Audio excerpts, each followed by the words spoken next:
Tutaishije tena katika dhambi?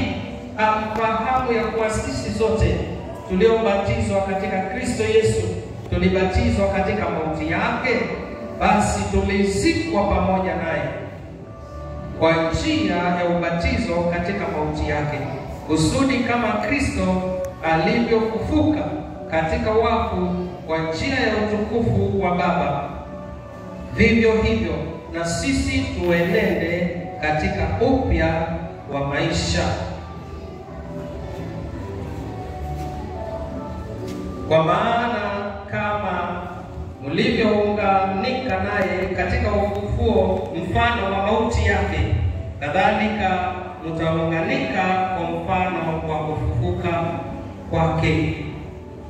Ukijua neno hili, neno la Bwana linasema kwamba wewe uliyempokea Yesu Kristo umekufa na umefufuka pamoja naye.